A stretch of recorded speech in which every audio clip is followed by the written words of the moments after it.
Olá pessoal, mais uma vez estamos começando aqui o nosso Invest Amazônia Pod. E dessa vez nós vamos tratar com um conselheiro de administração, um conselheiro de empresas. Mas antes dele ser conselheiro, né, ele tem uma história maravilhosa de muita determinação, de muitos desafios, que é com o Ulisses Tapajós. É um nome que, para quem conhece da região na Amazônia, já é um nome consagrado. No Brasil também, com grandes parcerias, porque ele viveu aí a experiência de levar 2 vezes a mesma empresa para programas mundiais, como o Great Place to Work. Então, Ulisses Tapajós, seja muito bem-vindo aqui ao nosso Invest Amazônia Pod, e a gente vai ter o prazer de conversar com você e falar com todas as gerações, falar hoje com o público que da Invest Amazônia, que é um público não só da região, mas também do Brasil e até fora do Brasil. Então, Ulisses, nossas boas-vindas aqui ao nosso Invest Amazônia Pod. Querido amigo Rubenson, eu estou aqui sorrindo, lembrando do passado, de quando você tinha aí 19 anos e a gente se encontrou pelos caminhos da vida, da inovação, da tecnologia e desenvolvendo alguns projetos em conjunto, inclusive o PMI, o Instituto de Projetos que a gente, o gerenciamento de projetos que a gente tinha aqui no ISAI, na Fundação Getúlio Vargas, enfim. E é uma alegria muito grande. Eu estou sorrindo pela alegria, pela satisfação, pela felicidade. Eu sei que muitos jovens estão assistindo aqui o nosso bate-papo e é para eles que eu gostaria de contar um pouco de história de vida, de sofrimento, de batalha e de vitórias. Então tenham um bom dia. Eu estou me sentindo aqui muito bem acolhido aqui no estúdio, com a rapaziada que trabalha aqui na Invest Amazônia, com a rapaziada e com a moçada, porque também tem moças muito bonitas, e sendo ciceroneado pelo meu querido amigo Rubenson Chaves. Ulisses, é um prazer pra gente, e a gente quer fazer esse Invest Amazônia Pod hoje de forma diferente, porque a gente sabe da história, da trajetória que o menino Ulisses, com 17 anos, né, nascido no Amazonas, porém de origem com a família paraense, né, de Óbidos, né? E a gente sabe que a relação do Pará e do Amazonas é uma relação muito próxima, né? Em meios profissionais, em meios políticos, ou seja, é uma história que se consagra muito, né, do oeste do Pará com o Amazonas, com Manaus.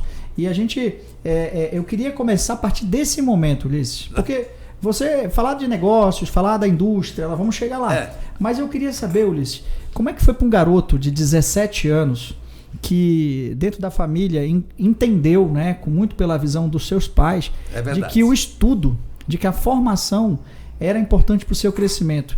E aos 17 anos você teve um sonho, que era de se tornar engenheiro. É verdade. E eu queria que você contasse aqui para a nossa audiência, a partir desse momento, como é que foi esse sonho e os desafios que você enfrentou até realizá-lo e se formar como engenheiro químico no Paraná, em Curitiba. Eu queria te dizer que você me deixa emocionado desde o primeiro momento.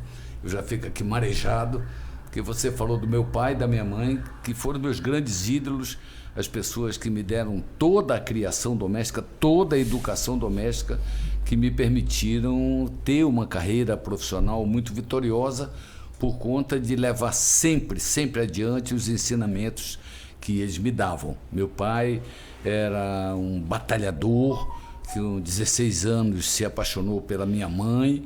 Ele era muito jovem, naquela época não existia lá o controle da natalidade e da paixão. Rapidamente eu nasci, eu sou o filho mais velho, e aí vieram muitos e muitos irmãos. Eu tenho 8 irmãos, tive 8 irmãos, perdi 3 irmãos e fiquei com 4 irmãos. Hoje nós somos 5, eu e mais 4 irmãs, maneira que fomos criados num ambiente de muita dificuldade, mas num ambiente cristão e num ambiente onde os pais levavam para os filhos a verdadeira educação doméstica para a vida. Eu passei a minha carreira toda trabalhando com pessoas, sendo muito admirado, muito reconhecido. E até hoje, quando me perguntam se eu fiz algum curso em Harvard ou algum curso de liderança, se eu eu cheguei, inclusive, a trabalhar com o Jaime Hunter, o autor do Monge e o Executivo, mas se eu sou da escola do Jaime Hunter, eu dizia não, eu aprendi tudo com meu pai e minha mãe. Meu pai era garçom, ele saía para trabalhar às 6 horas da tarde, chegava às 6 horas da manhã em casa. E quando ele chegava, a gente foi criado sempre com muito respeito, a gente o recebia com carinho, com muito amor, e procurava deixá-lo à vontade, e levava o chinelo, e tomava a bênção, e perguntava pelas notícias, enfim. E ele rapidamente mudava o assunto para estudo e queria saber qual ia ser a programação do dia, se ia ter prova, se não ia ter prova, porque ele dizia sempre, e vale até hoje, meu filho, só existe uma maneira de vencer a vida. Eu sou garçom, eu não tive a oportunidade de estudar, você está tendo, mesmo que seja em escola pública, e só existe uma maneira de você vencer na vida. Se você estudar muito. Segundo, se você trabalhar muito. Terceiro, se você tratar bem as pessoas. E foram palavras sábias que meu pai e minha mãe me ensinaram e que me levaram a ter uma carreira vitoriosa. Com a história do estudar muito, eu vivi muito de castigo e aprendi a ter gosto pelo estudo. Quando eu tinha, conforme você falou, 16 para 17 anos, eu terminei o meu curso colegial aqui na cidade de Manaus, e a gente não tinha em Manaus, em 1964, a gente não tinha nenhuma faculdade de engenharia. A gente só tinha aqui a faculdade de advocacia, que ficava lá na Praça dos Remédios, famosa, que o pessoal chama de Jaqueira, carinhosamente, por conta de que é um prédio maravilhoso, antigo, muito bem trabalhado. E eu queria fazer engenharia. Lá pelas tantas, por alguma razão, eu tinha uma tendência para trabalhar muito forte com matemática. E eu queria fazer engenharia de qualquer jeito, mas não tinha como. E aí meu pai conseguiu, num avião da FAB, que eu pudesse viajar para São Paulo, atrás de batalhar a minha formação em engenharia. Fui para São Paulo, uma cidade muito grande, uma cidade muito perigosa naquela oportunidade, 1964. Rapidamente eu fui para Curitiba de ônibus, e ao chegar em Curitiba eu passei 5 anos estudando, numa situação que, via de regra, é comum a todos os jovens pobres que querem estudar. Eu trabalhava muito, eu fazia todo tipo de bico, eu dava aula particular, eu vendia enciclopédia Barça, eu vendia coisas de sinal, enfim, eu tinha que trabalhar, me virar para poder fazer a minha faculdade. Eu, muito estudioso, passei no vestibular de engenharia na Universidade Federal do Paraná, uma das 3 melhores do Brasil da época, de maneira que eu fiz um curso belíssimo, um curso de muito fundamento. Eu concluí o meu curso em 1969 e saí da faculdade bastante bem preparado.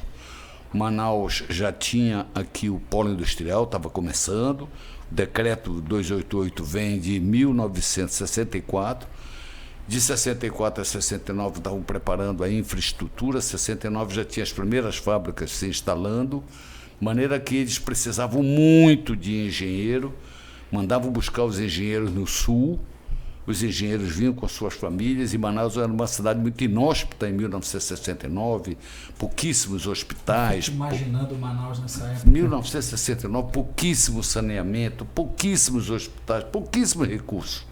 E quando um filho de um engenheiro que veio do sul apanhava aqui uma catapora, uma coqueluche, um sarampo, alguma coisa assim, o pessoal se desesperava, voltava para São Paulo, voltava para o sul, que nem se despedia da fábrica, e a fábrica ficava lá com aquele prejuízo por conta de que o executivo tinha voltado. Olha, eu era amazonense, nascido e criado em Manaus, criado no Igarapé de Educandos, nadando ali ao lado das catraias, tinha tido todo tipo de doença. Eu já tinha tido sarampo, catapora, coqueluche, espinhela caída, tinha tido tudo. E de maneira que eu era um mosca branca, por conta de que eu era engenheiro, bem formado na Universidade Federal do Paraná, e queria ficar em Manaus. O meu objetivo era trabalhar em Manaus para poder mudar a vida da minha família, ajudar o meu pai, ajudar a minha mãe a sair daquela vida de grandes dificuldades. E Ulisses, eu vou pegar um gancho aqui da tua história, que você falou vários temas aí, que são assim, primeiro, essa formação, né, que hoje em dia, a gente é pai, a gente vê também hoje todos os problemas sociais que surgem, às vezes por problemas em família, muita informação, muitas das vezes sem fundamento, distorcendo valores. E a gente hoje em dia vê, né, esse exemplo que você está dando de uma família, de um pai que era garçom e dizendo para o filho dele, né, olha, eu não tive essa oportunidade, mas você tem. E o mundo é seu. Então, esse exemplo que o Ulisses acabou de dar, dizendo assim, ó, o mundo é seu, ideia não tem geografia, é um exemplo aqui que o Ulisses acabou de relatar. E nessa tua experiência, Ulisses, lá, você ficou 6 anos sem ver seus pais. Sim. Hoje em dia, né, nós temos todos esses recursos da tecnologia. Você vê os seus netos ali pelo WhatsApp. Toda hora, por vídeo.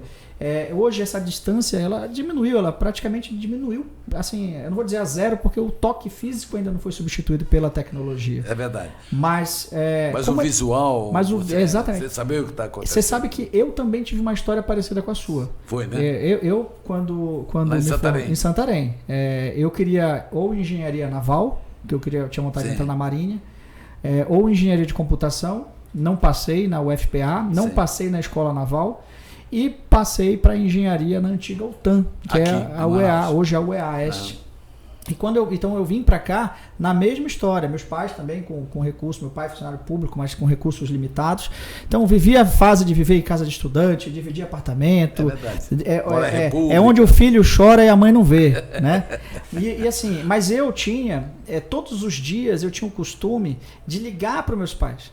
E na época do orelhão, então eu comprava uma ficha, aqueles 3 minutos, aquela ficha, tem muita gente que nem sabe aí como é que é. O orelhão E eu ligava, mãe, tá tudo bem, pai, tá tudo bem. E às vezes eu nem conseguia falar direito com meu pai, que meu pai trabalhava a 72 quilômetros da cidade de Santarém, na hidrelétrica de Curuaúna. Mas eu dava a falar notícia e falava com eles todo dia. Então eu sentia eles próximos, não passava aquela preocupação e tomava bênção, porque você falou a palavra bênção, né? Do tempo, então a bênção. E hoje, você me recordou que a minha mãe, outro dia chegou para mim e falou assim, meu filho, você é uma pessoa muito abençoada, mas você sabe por que eu parei? Ela me fez refletir. Ela disse, desde pequeno, você pede bênção. Se você vem 10 vezes em casa, são 10 vezes que você pede bênção. Quando você sai, a resposta é, Deus te abençoe. Deus te abençoe. Então é tio, é tia. Então, que fique aqui já nessa nossa primeira parte da conversa, esse destaque da formação. Né? Você deu esse exemplo. E aí a minha pergunta é, nesses 6 anos que você ficou sem ver seus pais, o que te motivava? Porque a saudade bate, as dificuldades financeiras existem, você está distante de amigos, você está distante de tudo. É verdade. O que naquela época, Ulisses? O que te motivava? O que te motivava? O grande ponto que sempre me motivou foi eu ter um diálogo sempre muito abençoado com meu pai e com a minha mãe.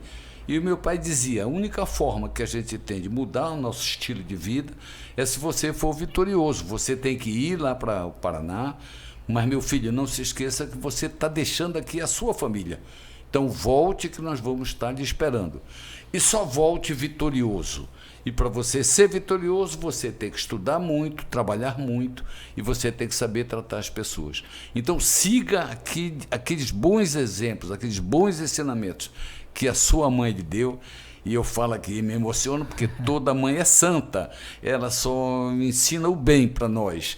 E minha mãe só me ensinou o bem. De maneira que eu segui rigorosamente aquilo que ela me dizia. E o que ela me dizia? Seja respeitador, seja solidário, não seja egoísta, não minta, trate bem as pessoas, faça pelos outros aquilo que você quer que faça com você. Coisas tão simples que as mães dizem até hoje, que muitas vezes entra por um ouvido e sai pelo outro, por isso você acaba não aproveitando. Então eu fui para o Paraná, eu passei 6 anos sem ver meus pais, porque uma carta demorava 6 meses, então a gente escrevia 2 cartas por ano. E a minha mãe sempre dizia, mande uma fotografia que eu quero me lembrar como é que você está, como é que está sendo as suas transformações. De maneira que o estudar em Curitiba para mim foi uma coisa maravilhosa. Eu sofri horrores, mas foi um sofrimento que me fortaleceu. E quando eu voltei para Manaus, eu voltei com todo o gás. Eu queria fazer, eu tinha estudado muito, então eu queria fazer a segunda etapa que meu pai tinha dito, você tem que trabalhar muito. Eu fui para o Distrito Industrial e eu digo até hoje que Deus ajuda quem trabalha. A minha mãe sempre dizia, meu filho, estude porque Deus ajuda quem estuda. Depois que eu fui trabalhar, eu dizia, mamãe, Deus também ajuda quem trabalha. E através do meu esforço no meu trabalho foram aparecendo inúmeras oportunidades que me fizeram crescer. Uma delas é que o meu primeiro emprego foi numa multinacional, naquela época existiam muitas multinacionais aqui no Brasil, e lá pelas tantas, num dos eventos da cidade, eu conheci um ser humano maravilhoso, que foi o meu grande mentor, o meu grande orientador, o meu grande inspirador, considerado um dos maiores empresários que já viveram aqui na cidade de Manaus, que foi o seu Nathan Xavier de Albuquerque. O seu Nathan Xavier de Albuquerque, no ano de 1970, era dono de um conglomerado de lojas, o que tem hoje de muitas e muitas lojas TV lá, muitas e muitas lojas Bemol. Naquela época existiam as lojas Credilar, só existiam as lojas Credilar. E o seu Nathan, naquela época, 1970, quando encontrou comigo, dizia, meu filho, o futuro dessa terra não está no comércio. Hoje, circunstancialmente, a gente está no comércio. Era a época das calças lis e dos videocassetes que a gente importava, e o Brasil inteiro vinha aqui comprar e etc. Não se iluda que o futuro dessa terra não está no comércio, o futuro dessa terra está na indústria. Então, o meu desejo é vender as minhas lojas Credilar e aplicar esse dinheiro em indústrias, porque o futuro dessa terra está em indústria. Venha trabalhar comigo e vamos desenvolver o lado industrial da nossa empresa. Eu, então, fui trabalhar com o seu Nathan, juntamente com outros engenheiros, e começamos a buscar alternativas de que tipo de indústria a gente deve implantar em Manaus. E começamos a pesquisar, e muita pesquisa no IBGE, muitas pesquisas na Suframa, o que Manaus está importando, que a gente pode fazer aqui na cidade, e daí surgiu a primeira cervejaria, a Ambev, que hoje está ali ao lado da nossa Arena da Amazônia. Foi uma associação do seu Nathan, da Moto Importadora, que era a empresa do seu Nathan, com a Antártica. Nós fizemos, aí inauguramos em 1970 a Ambev, e com isso a gente trouxe para Manaus uma indústria que até hoje é uma líder de mercado aqui em Manaus, porque vende tudo aquilo que produz. Está cada vez mais quente, imagina só esse ano o quanto deve estar favorecendo a produção da Ambev. Você sabe que você me fez pensar uma coisa aqui? Você pegou uma geração que os dados não estavam disponíveis, né? Você tinha que sentar, ter a percepção, conversar com as pessoas para montar o que a gente fala hoje de plano de negócios, de desenvolver uma indústria. Né? Eu já sou de uma geração que os dados já estão disponíveis. É verdade, né? Você já tem uma vatura de dados. Isso me fez pensar um pouco, no outro dia conversando aqui com o Bosco, né, o superintendente da Suframa, que já esteve aqui conosco também, como o potencial de desenvolver negócios a partir dessa percepção de olhar o que falta, conversar com as pessoas e começar uma indústria. Isso hoje ninguém mais faz isso. É verdade. Naquela época tinha muito de empreendedorismo físico, quer dizer, você tinha que sentir a oportunidade, você tinha que pegar o pulso do mercado para saber o que o mercado precisava. Quando a gente estava fazendo a Antártica, a gente teve muita dificuldade de hospedar os executivos que vinham para cá. Naquela época a gente só tinha o Hotel Amazonas. E o Hotel Amazonas, ele é ali na zona do porto, na frente do porto. Então é numa área muito ruim, uma área muito pesada, uma área de certa forma de prostituição, e o pessoal não gostava muito de ficar ali. Daí surgiu a ideia, nós temos um problema aqui de hotel, por que a gente não faz um hotel dentro do Distrito Industrial, com reserva de mercado para a gente poder apanhar esse mercado todo? E daí surgiu o Novo Hotel. Olha só. Que passou 25 anos com reserva de mercado. Foi um hotel que tinha 100% de ocupação. Para você vir para o novo hotel, você tinha que fazer reserva com 2, 3 meses de antecedência. E o novo hotel era o coração do distrito. A gente almoçava e jantava no novo hotel. A gente ia para o novo hotel para trocar ideias, para descontrair, para fazer negócios, enfim, para encontrar clientes. O novo hotel fez parte do distrito industrial. Isso foi inaugurado em 1971. Quando foi em 72, aconteceu um grande desastre no mundo em relação a petróleo. A gente teve aí uma escassez monstruosa e a motoportadora vendia muita motocicleta. E nessa época da escassez do petróleo, a motocicleta se valorizou muito. Então, vendeu muita motocicleta, não dava conta de vender motocicleta. E daí surgiu a ideia, por que a gente não monta uma fábrica de motocicleta em Manaus? Fomos ao Japão, visitamos várias Suzuki, Kawasaki, Yamaha, Honda e etc. Quem se interessou de vir para Manaus foi a Honda. Está aí a maior empresa, 12 mil colaboradores hoje, 45 anos depois. A Honda foi inaugurada em novembro de 76. A gente levou algum tempo para fazer a Honda. Fizemos a Honda, foi um sucesso muito grande e começamos a aprender com as dificuldades de logística. Para trazer o plástico da motocicleta tinha que atravessar o oceano, vinha nos porões dos navios, demorava muito, empenava, riscava. Puxa vida, nós vamos ter que fazer uma fábrica de plástico em Manaus. Daí surgiu a Évia da Amazônia, que foi a antecessora da Multibras e que é a antecessora da Masa, enfim, ela foi trocando de controle acionário, mas surgiu em 1978. De maneira que, com a orientação do seu Natan, eu tive a oportunidade de trabalhar em várias e várias empresas, aprender a viajar pelo mundo, porque para fazer cerveja tive que ir a Munique, para fazer motocicleta tive que ir ao Japão, na Honda, para fazer peça plástica também, foi lá no Japão que a gente aprendeu. Foi uma história de muita aprendizagem. Ulisses, olha que interessante, né? Essa trajetória, você é um fundador você, junto com o seu Natan, você foi um dos fundadores aí dessas grandes empresas. É verdade, né? Verdade. E o juntamente com outros colegas. Juntamente com outras pessoas. Colegas engenheiros que estavam chegando. Eram as startups da época, né? Que hoje nós vivemos novas economias e que vão surgindo também novas empresas, novas startups. É verdade. Mas isso não se faz com pessoas, né, Ulisses? Isso não se faz com pessoas. Sim. E você falou que nunca fez uma formação específica de pessoas e tal.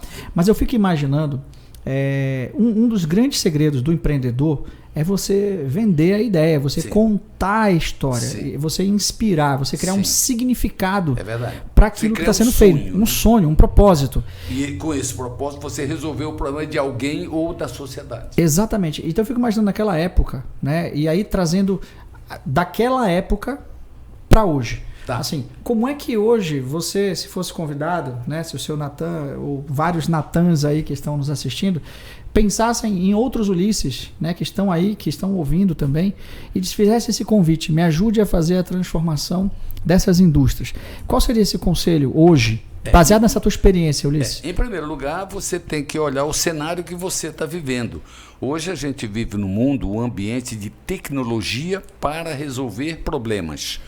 Então, no passado, você tinha aí uma dificuldade enorme, por exemplo, de apanhar um táxi para se deslocar aqui na cidade. Ou você chamava, esperava muito, ou você, porque tinha poucos táxis, ou você tinha que caminhar até o ponto de táxi, ou você ia até a esquina e ficava lá balançando a mão. Hoje não.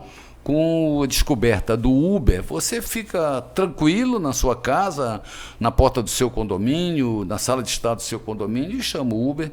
Então, o fundamental hoje é você estar preocupado em resolver problemas do cotidiano, seja problemas de pessoas, o grupo de pessoas, ou problema de cidades. Isso aconteceu com o Uber, isso acontece com o Waze. Você hoje em dia não se perde mais. Basta você ter o endereço, você coloca no Waze e você chega lá e o Waze te leva pelo caminho mais fácil, aquele que não tem trânsito, etc. Então, se hoje me trouxessem esse tipo de desafio, seguramente eu ia procurar na juventude que nos assiste as pessoas e as ideias necessárias para poder resolver esses problemas. nas pessoas eu ia procurar identificar o nível de educação doméstica, o nível de caráter, o nível de disciplina que aquela pessoa podia trazer e oferecer para o projeto. E, em termos de tecnologia, a gente ia procurar a formação tecnológica, o que esta pessoa tem de know-how, de projetos, de programas, de desenvolvimento de programas, de hardware e assim sucessivamente. Muito interessante isso, porque hoje a gente vê, né, a busca de desenvolvimento de novas economias. Nós que vivemos aqui, a gente nem entrei ainda na tua experiência de indústria, mas me deu esse insight do tipo, nós estamos vivendo uma época de Amazônia por todos os lados, como verdade. Nunca. Dinheiro para se fazer projetos como nunca. E não tem projetos. E faltando projetos. E o projeto ele precede a capacitação. Ou seja, inclusive eu aproveito aqui para dizer que a Invest Amazônia lançou o curso Gestão de Projetos Digitais. Então, quem aí está buscando um upgrade na carreira ou um direcionamento maior nessa carreira de gestão de projetos, faça esse curso, ele é para todo o Brasil, então é uma oportunidade de interagir com vários profissionais e aí vai ocorrer entre dias 16 e 23 de outubro. Então fica aqui o convite e eu já lanço aqui o cupom INVEST20 para dar 20% de desconto para você que assistiu aqui esse podcast. Então eu já tô inscrito aí, a turma do podcast. Por que eu estou inscrito? Porque eu tenho 8 netos, pessoal, 8 netos adolescentes e jovens ainda. Então, uma das minhas missões com 76 anos é orientar os meus netos. E eu tenho que orientá-los para o futuro que eles vão viver. Eu não posso orientá-los para o passado que eu vivi, eu tenho que orientá-los para o futuro. E gestão de projetos digital é fundamental para o futuro. E já traz aí o ChatGPT, ferramentas para aumentar a produtividade. É um upgrade mesmo, é uma formação muito atual. E aí, aproveitando, Ulisses, para falar desse momento de economia e trazendo essa tua experiência de ter participado dessas startups, né? Ambev, Moto Honda, Novotel, Multibras. Como que você olha, tem um olhar hoje para bioeconomia? Principalmente que a gente está vendo aí um novo momento, aí, professor Elias, junto com o CBA, junto com o IPT, a fundação, né, da universidade. Esse novo momento, como é que você enxerga esse novo momento da bioeconomia? Primeiro, né, será que todo mundo entendeu o potencial da bioeconomia? Né, eu acho que você tem que entender. Você tem que entender, porque o mundo vai ser cada vez mais difícil.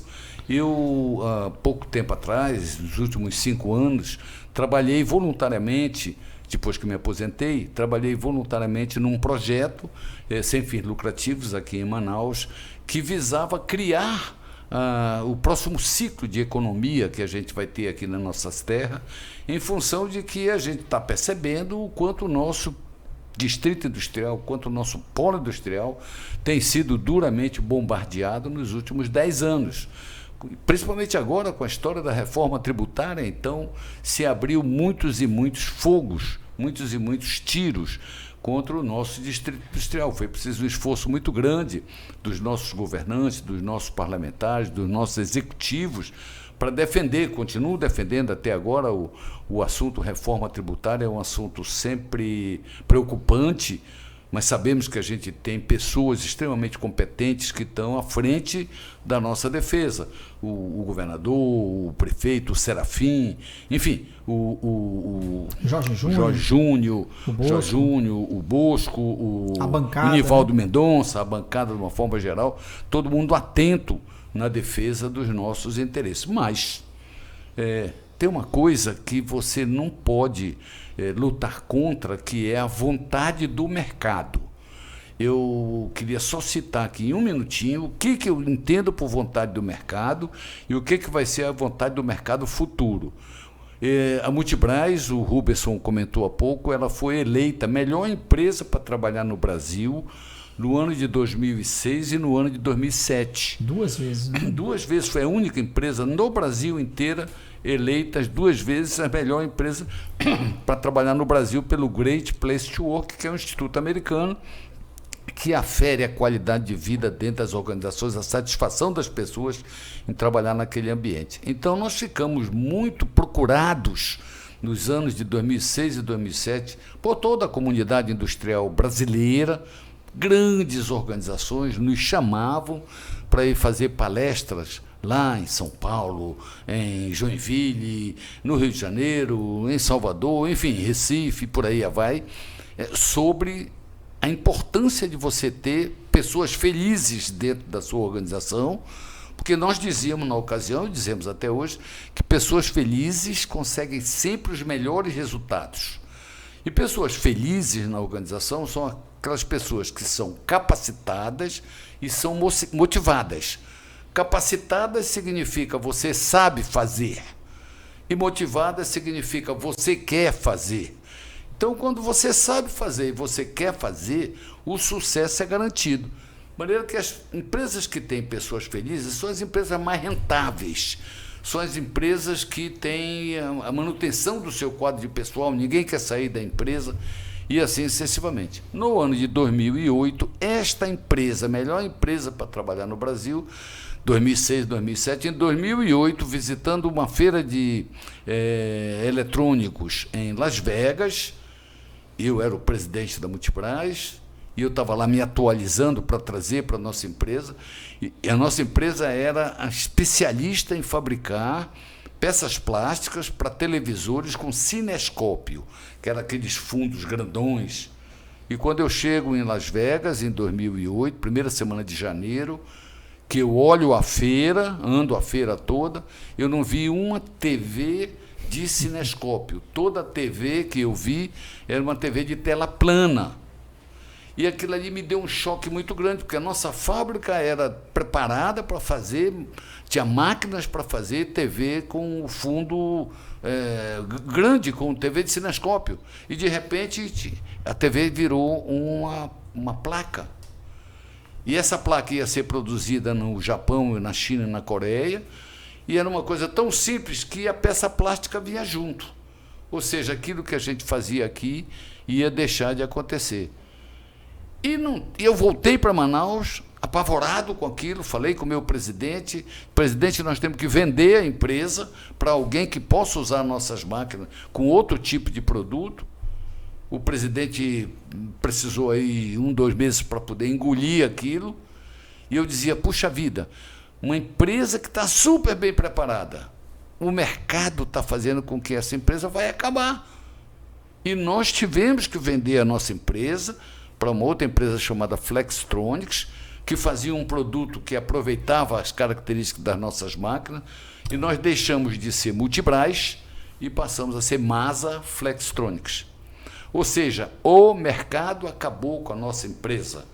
Nós passamos a ser uma empresa americana para fazer aquele tipo de produto. O que eu quero dizer com isso? Nós temos um polo industrial que está ficando envelhecido.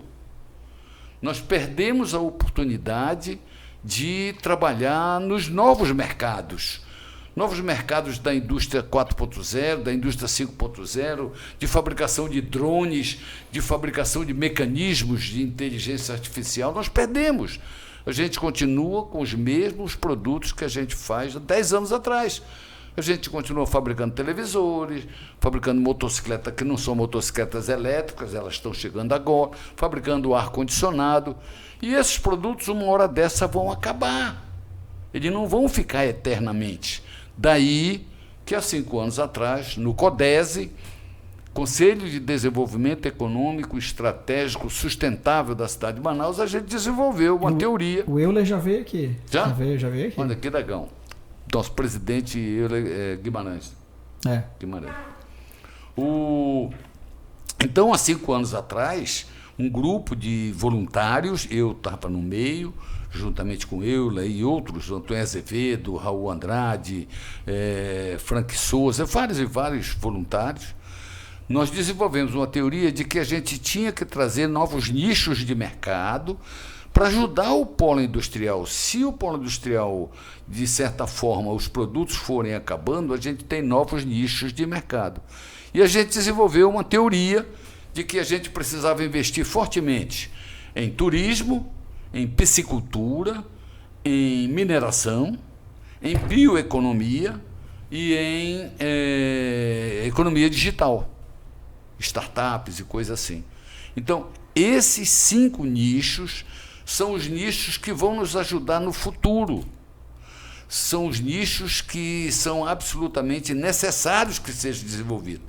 Isso tudo surge agora o Centro de Bionegócios da Amazônia, que é o nosso CBA, que acabou de ser regularizado depois de 20 anos, que 20 anos ainda no imbróglio jurídico, não tinha uma personalidade jurídica, não podia avançar. E agora, cerca de meses atrás, esse ano ainda, o CBA ganhou a sua personalidade jurídica, ele foi formatado, ele foi feito uma espécie de uma licitação para ver quem ia fazer a gestão do CBA, ganhou a Fundação da Universidade do Estado do Amazonas, que tem como parceiro o IPT, e agora estão começando a desenvolver vários trabalhos na linha da biotecnologia. Então, respondendo à sua pergunta, Roosevelt, a biotecnologia é um dos segmentos que a gente tem que atuar. O outro segmento, nós temos que aproveitar a força do nome Amazônia. É uma das 5 marcas mais fortes do mundo. E se você faz turismo na Amazônia, ora, o mundo lá fora, o mundo ocidental, cada vez mais se acabando, guerra da Ucrânia, etc, etc. E se você traz o turista para respirar o ar puro da Amazônia e oferece a ele um pacote de atrações que sejam efetivamente atrações, trabalhadas com todo o cuidado, com todo o investimento, etc. Por outro lado, nós temos aqui 30% da água doce do mundo, onde se desenvolve um ramo de piscicultura extraordinário. E a gente tem lá na Ásia 3 bilhões de pessoas precisando de proteína animal. Por que a gente não desenvolve aqui projetos de pescado para criar o peixe e não vender ele in natura, vender ele beneficiado para você adicionar valor agregado?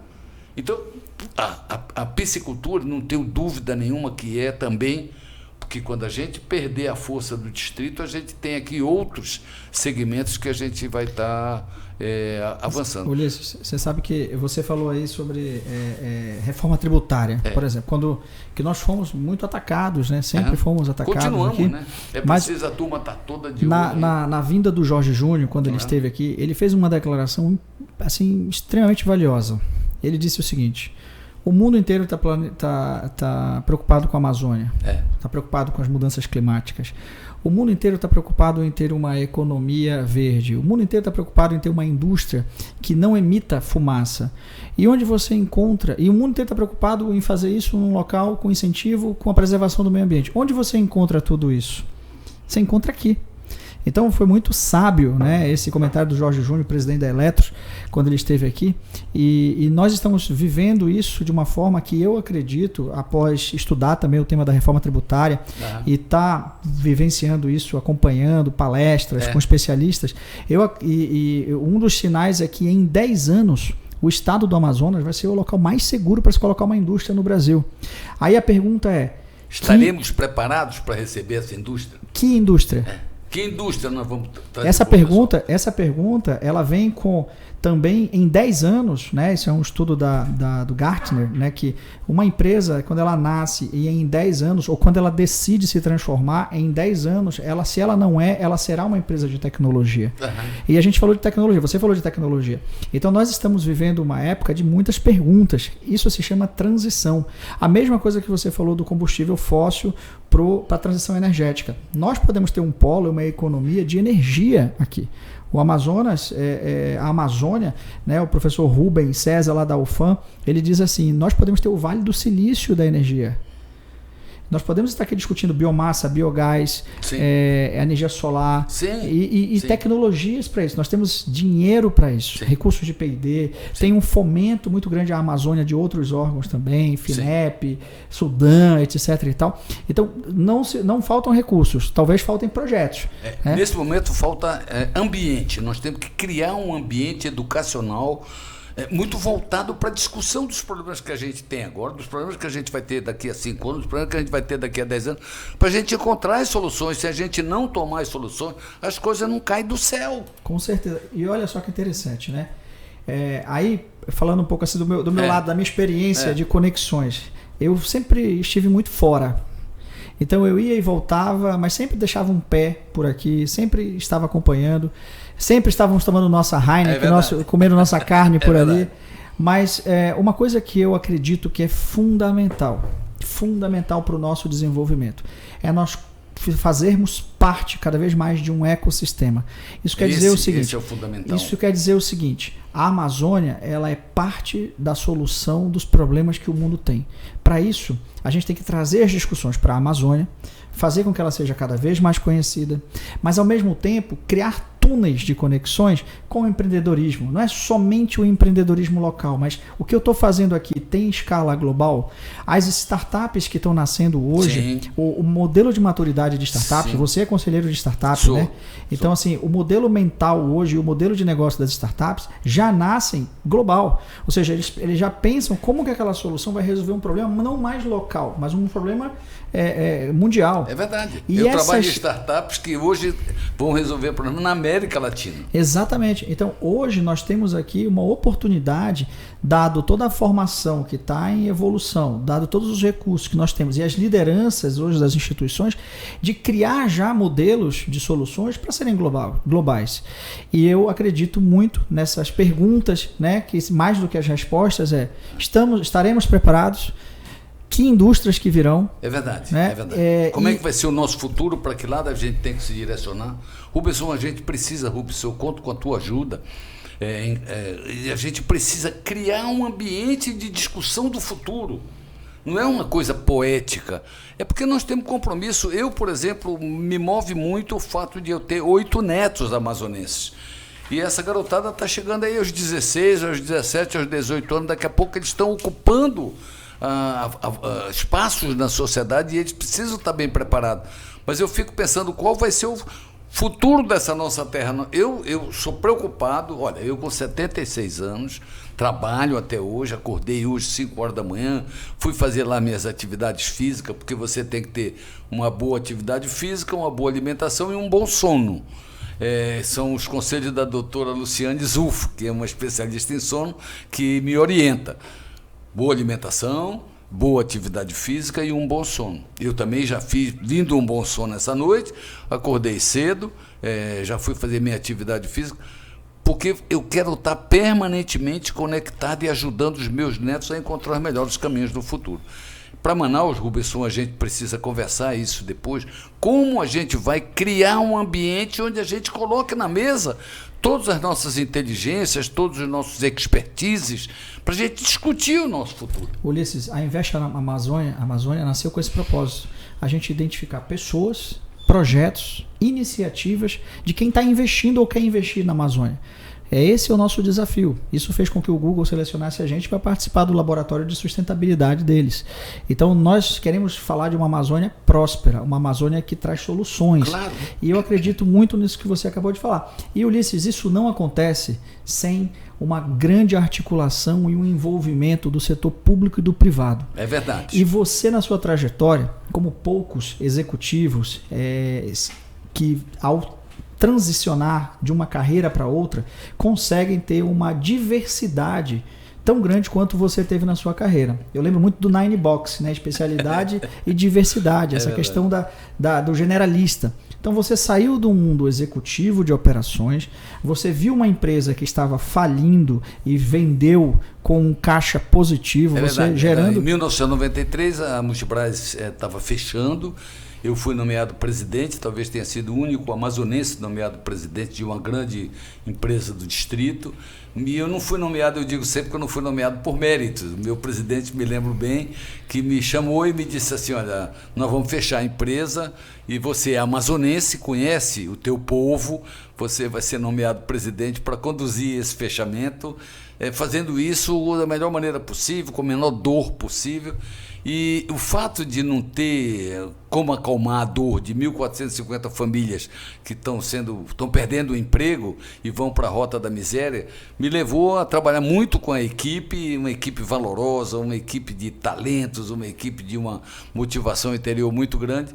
E a empresa que ia fechar em 1993, em 2006, 13 anos depois, acabou sendo eleita a melhor empresa para trabalhar no Brasil, com aquelas mesmas pessoas que iam fechar em 1993. E o segredo foi a educação. Nós criamos uma escola que tinha lá o supletivo do Mobral, que hoje chama EJA, Educação de Jovens e Adultos, supletivo do primeiro grau, supletivo do segundo grau. Levamos todo mundo foi fazer os supletivos e toda a organização se formou no segundo grau. Começamos a fazer muito lucro e o primeiro projeto social que levamos a cabo foi patrocinar todo o curso superior de todos os nossos colaboradores que dissessem respeito ao nosso negócio. Então, as pessoas que queriam ser engenheiros, já tinha engenharia em Manaus, engenheiros, economistas, contadores, administradores, psicólogos, etc., recebiam o patrocínio da Multibras, iam para a universidade, voltavam, e a Multibras era uma empresa que não contratava ninguém no mercado, porque qualquer vaga que acontecia, havia uma promoção, um movimento de promoção muito grande, todos eles se recolocavam e cresciam dentro da organização. Então, por conta disso, a empresa se tornou, em 2006, a melhor empresa para trabalhar no Brasil. E você fez escola, né? Porque depois desse momento, eu acompanhei de perto, você teve uma transição para o lado do empreendedorismo, ou seja, você se tornou um empresário. É verdade. E você teve a oportunidade de contribuir também com a política, com o setor público. É verdade. E quando a gente fala de transformação e dessas perguntas, né, daqui a 10 anos, eu queria que você falasse um pouco dessa tua experiência no setor público, porque, primeiro, é algo que exige uma articulação muito grande, exige um envolvimento muito grande, são momentos e épocas diferentes, você tem que navegar entre municipal, estadual, federal, internacional. Como é que foi essa tua experiência de setor público? Eu queria que você contasse aqui. Eu trabalhei na Multibras durante 40 anos, 15 anos eu fiz carreira, ia sendo promovido, estudando, promovido. Aquilo que meu pai me dizia, você tem que estudar muito, não para de estudar nunca. Eu hoje estou estudando muito sobre o mundo contemporâneo, sobre as práticas de ESG, as práticas de startup, enfim. Eu tenho estudado muito ultimamente, até mesmo para orientar minha garotada, meus 8 netos, com quem eu tenho essa responsabilidade. Lá atrás, por conta de todo esse movimento que a gente fez e a empresa foi crescendo, eu fui promovido, virei presidente da empresa para fechar a empresa, não fechamos, em 1993 não fechamos, em 2006, 2007 nós fomos a melhor empresa para trabalhar, em 2008 acabou o nosso mercado, em 2009 nós tivemos que vender a empresa, eu tive que vender a empresa, capitaneei o movimento, a empresa que ia falir acabou sendo vendida por 50 milhões de dólares lá na época, o que era uma situação super favorável. Ninguém perdeu o emprego, todo mundo foi trabalhar numa multinacional americana, enfim. Nós passamos por essa crise mercadológica de uma maneira bem satisfatória. E quando foi em 2010 eu me aposentei, eu então sou muito preocupado com a minha família, muito preocupado com os filhos. Eu, então, criei um negócio junto com meu filho. Meu filho tinha uma vocação muito grande para o mercado de capitais. Então, nós montamos aqui uma agência de investimentos, eu e o meu filho. E com essa agência de investimentos, eu caminhei até 2013. Uma agência de investimentos que começou como pioneira na cidade de Manaus e hoje é a líder nesse mercado. Continuou com o filho, porque a partir de 2013 eu passei a responsabilidade para ele aprender a voar. Eu queria que ele aprendesse a voar com méritos próprios e ele aconteceu pela competência dele, pela capacidade de trabalho. A empresa está aí ótima, crescendo. Em 2013 eu recebi um convite para participar do serviço público. Me convidou o Dr. Jorge Gerdau, um grande empresário brasileiro, que dizia assim, a nossa responsabilidade não é só com a nossa empresa, não é só com a nossa família. A nossa responsabilidade é com a nossa cidade, é com o nosso estado. Primeiro que você é amazonense, quando você se formar, você tem que levar essa habilidade que você tem para fazer gestão de empresas, para fazer gestão da sua cidade, do seu estado, alguma coisa assim.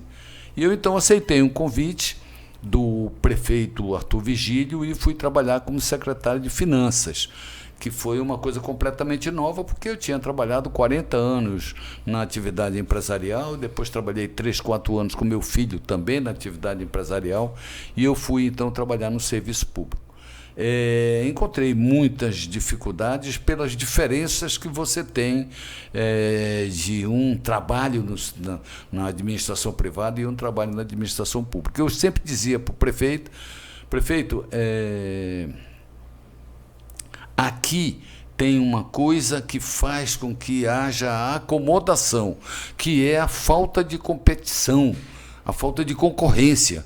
Lá no Distrito Industrial, se você piscar o olho, o coreano, o chinês, o japonês passa na sua frente e toma o seu cliente, e a sua empresa perde cliente, consequentemente ela vai diminuindo e ela fecha.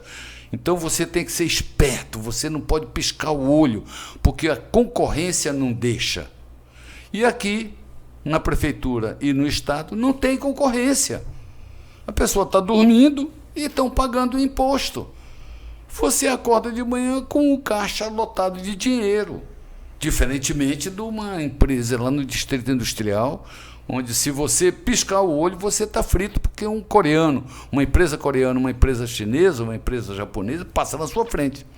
Então, lá na prefeitura não tinha aquele fator de motivação de você buscar todo dia ser melhor do que ontem, todo dia ser melhor do que ontem, que é a concorrência.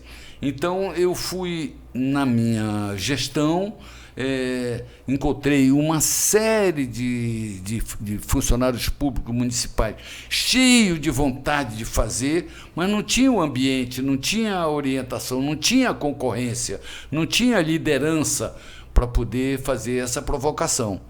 Então, lá no serviço público, nós criamos, então, todo um programa. Vieram algumas pessoas trabalhar comigo que tinham trabalhado lá no Distrito Industrial, sabiam fazer isso, e a gente, então, mudou a mentalidade do servidor público da Secretaria de Finanças. O servidor público da Secretaria de Finanças, ele tinha uma capacidade muito grande, essa capacidade não estava sendo aproveitada.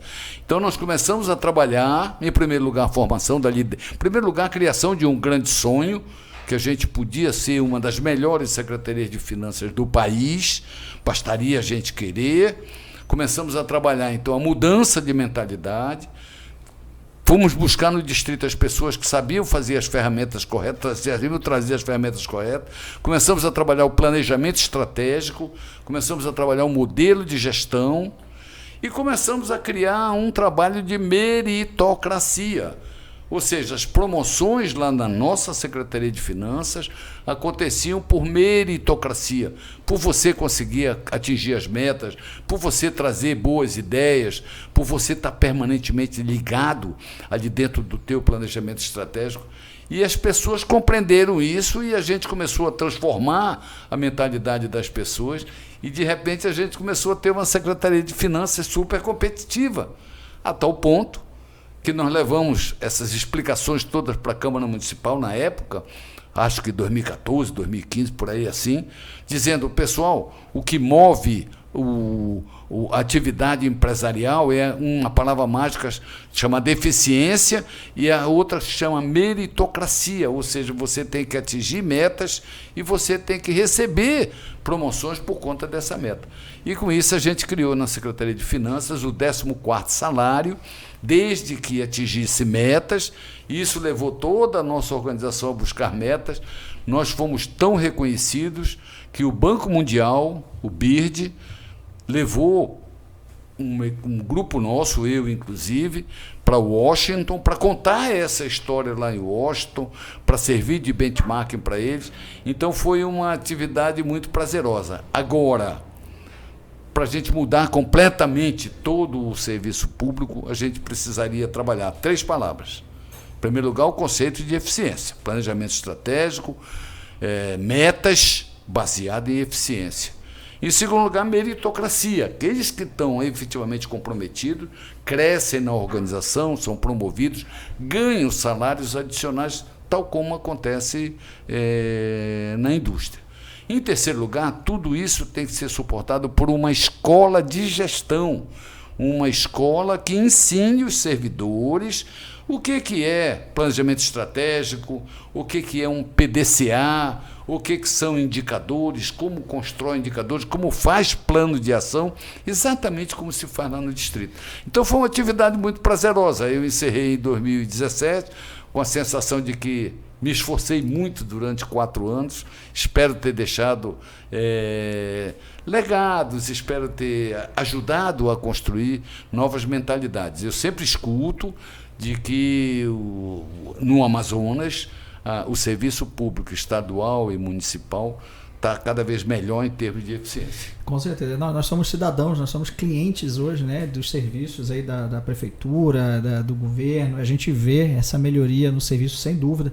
E você sabe que eu trago um tema agora que tem a ver com o que você falou, que é o ESG, Sim. que é, hoje em dia, o executivo da empresa privada, ele precisa estar preocupado.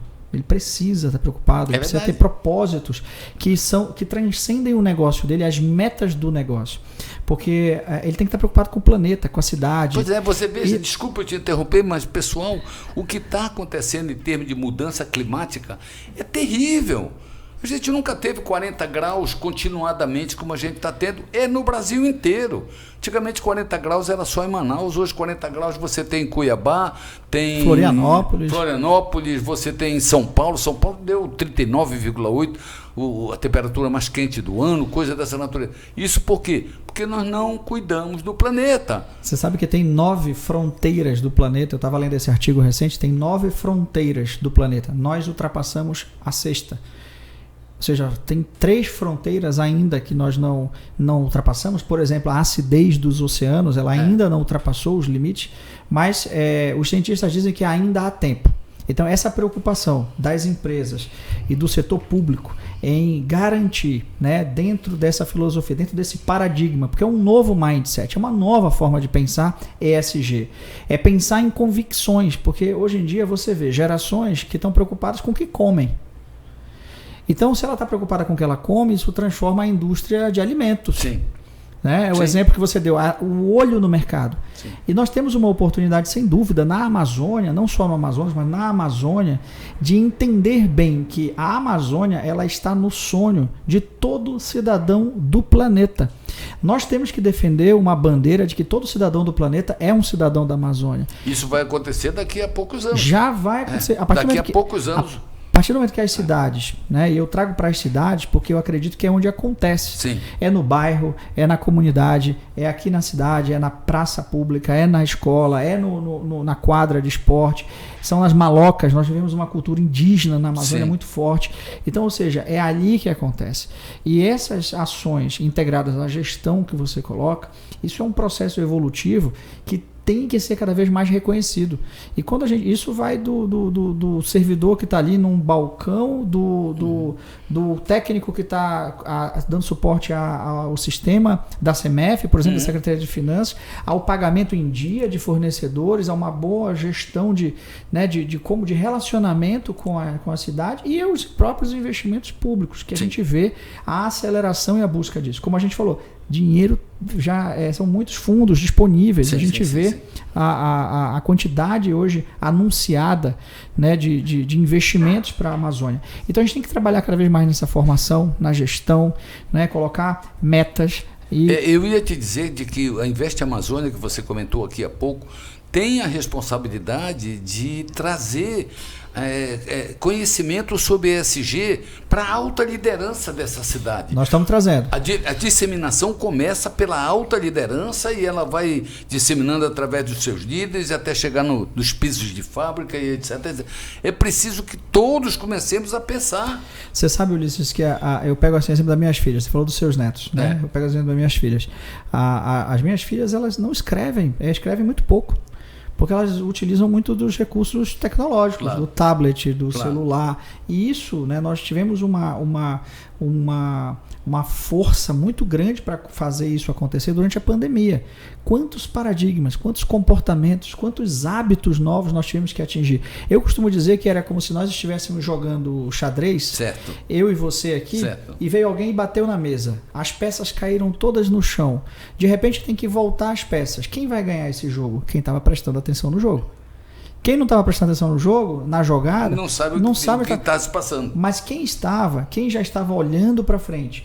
E hoje nós temos essas 6 fronteiras que foram ultrapassadas, né, de acordo com esse artigo científico, ainda tem tempo.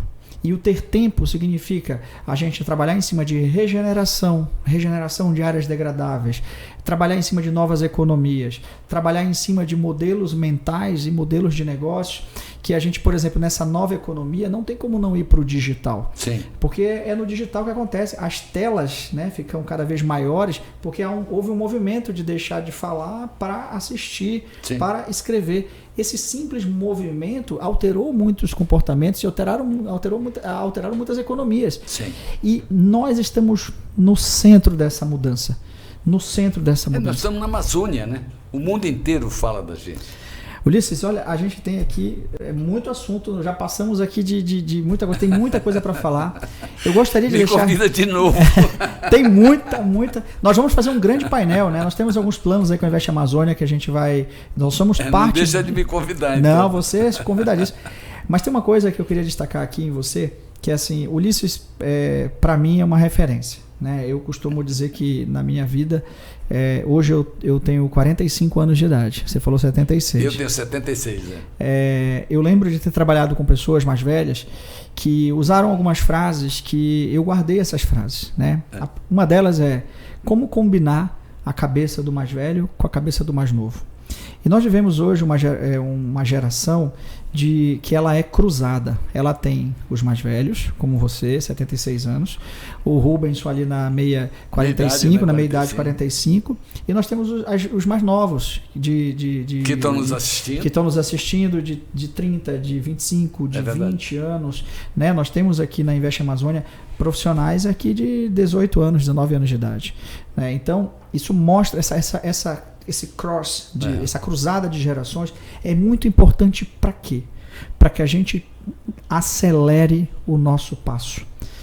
Para que a gente faça a mentoria reversa. Porque quando você vem aqui dar o exemplo de que você continua aprendendo, continua estudando para poder mentorar os teus netos, é esse exemplo que a gente precisa dar nos projetos e nas pessoas, mostrar as pessoas que estão investindo, as pessoas que querem deixar essa mensagem. E nós estamos no momento certo para fazer isso. Estamos no momento certo. Então, Ulisses, você é um cara que eu admiro muito. Eu conheci o Ulisses quando eu tinha meus 22 para 23 anos de idade. E eu lembro de características muito fortes que até hoje eu recomendo para as pessoas. E uma delas é conhecer de verdade a pessoa. Né? E tem um exercício, Ulisses, que eu tive a oportunidade de vários cursos como você na vida executiva e fora do Brasil e tudo fora mais. Do Brasil, E eu lembro de um curso que eu fiz em Barcelona e na escola de negócios da empresa que eu trabalhava na época, a Telefônica. E eu lembro dentre várias aulas, teve uma que nós fizemos uma atividade fora e o professor disse, escolha uma pessoa para formar um par. E aí eu fui lá e escolhi o Ulisses. Na hora de escolher o Ulisses, aquele momento ali que você não se conhece direito, aí você olha para baixo, olha para o lado, fica meio de lado e tal. E aí ele disse o seguinte, para na frente da pessoa agora. Fica de frente com a pessoa. Olha nos olhos dela. E conheça a pessoa. Esse ato foi um dos atos mais importantes na minha vida e que nesse momento eu lembrei de você. Porque cada vez que você apresentava uma pessoa, né, no seu vasto networking, você apresenta as pessoas. Isso significa que você para olhar para a pessoa que está na sua frente, para conversar. Você não sai de lado, você não sai correndo. É verdade, não tem então, prenda. Eu acredito que num mundo de tecnologia e num mundo avançado de aprendizado, que vem gerando ansiedade, crises de pânico, que são outros problemas mentais que a gente está vivendo e que eu tive a oportunidade recente de assistir uma palestra da doutora Rosiane, que é juíza aqui em Manaus, onde ela falou que em nível de droga, né, a droga mais poderosa do mundo seria um nível 10 e a utilização do celular nível 8. Puxa vida. Ou seja, de sensação de prazer, de sensação de ficar ali. Então a gente passa muito tempo no celular. O que a gente está consumindo? E o que a gente consome a gente passa, a gente ensina, a gente comenta, a gente opina. Então essa reflexão E eu queria te agradecer. Estamos chegando aqui ao final. Temos aqui agradecimentos a fazer aos nossos patrocinadores, a Coara Energy, a startup de energia do Amazonas, que já está trabalhando com energia limpa, com projeto de engenharia, com Cera. Você teve a oportunidade de... Nós nem falamos em hidrogênio verde. Nem né? falamos, a Coara já está falando disso. Nós também agradecer a R. Chaves Engenharia, que também faz parte aqui do portfólio de empresas que estão acreditando e investindo. E a gente quer chegar mais longe. Agradecer aí a quem assiste a gente de fora do Brasil, os brasileiros aí que estão preocupados com a Amazônia, estão buscando insights sobre a Amazônia. E apresentar aqui, mais uma vez, né, o Ulisses Tapajós Neto, que é um jovem, até hoje, super antenado, conselheiro de startups, e no mercado brasileiro e mercado mundial, um dos segmentos de startups que mais cresce são as fintechs. E o Ulisses é conselheiro de uma fintech. E uma fintech que já foi aí investida por gente grande. É verdade. Então, está se preparando para dar grandes saltos. Eu aconselho aqui, quem não teve oportunidade de conhecer a história do Ulisses Tapajós Neto, conheça essa história. É uma referência para mim, e eu não canso de referenciar toda a sua história, toda a sua trajetória, Ulisses. Então eu te agradeço por você ter vindo aqui e passo a você as suas palavras finais do nosso Investe Amazônia Pod. Pessoal, é muita generosidade do amigo Rubenson de fazer toda essa gama de elogios. A minha principal destaque é o fato de que eu sou um eterno lutador, um eterno visionário, um eterno apaixonado pelo meu estado, pela minha cidade, e é por conta disso que eu busco cada vez mais estar preparado para esses desafios que vêm no futuro. Eu comentava com o Rubenson hoje sobre alimentação, exercício físico e sono. E eu dizia para ele, olha, isso aí está me levando a uma perspectiva de chegar nos 100 anos.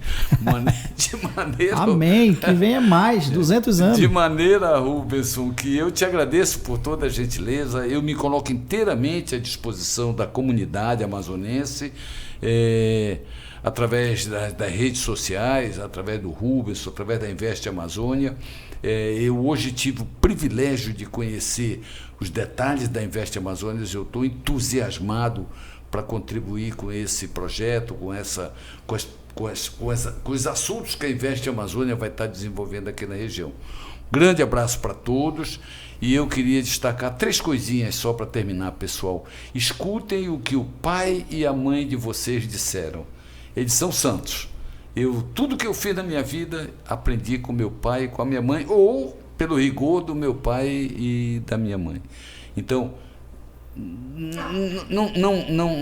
não esqueçam nunca. Os meus pais são falecidos, mas eles estão permanentemente, todos os dias, na minha memória, e todos os dias eu agradeço a eles. E é um mandamento dos 10 mandamentos, honrar pai e mãe. Sejam líderes nas atividades que vocês trabalham. O líder, é muito fácil você ser líder. Você tem que ter credibilidade, você tem que aprender a respeitar as pessoas, você tem que agir com imparcialidade, você tem que criar ambientes de camaradagem onde você trabalha, e você tem que trabalhar e despertar o orgulho dos seus colaboradores de ser brasileiro, de estar fazendo bem, de estar contribuindo com a ESG e assim sucessivamente. Eu mando um grande abraço a todos vocês. E passe a mensagem para o Rubenson me convidar novamente daqui a um mês, 2 meses, 3 meses, que eu volto aqui com o maior prazer para trocar ideia. E olha, pessoal, além de vocês aí que estão nos assistindo, é um prazer ver jovens aqui ao nosso redor. Tem 3 jovens aqui no nosso estúdio ouvindo. É verdade. E gerações que estão se inspirando na mensagem que foi dada. Então, pessoal, até a próxima quarta-feira no nosso Investe Amazônia Pod.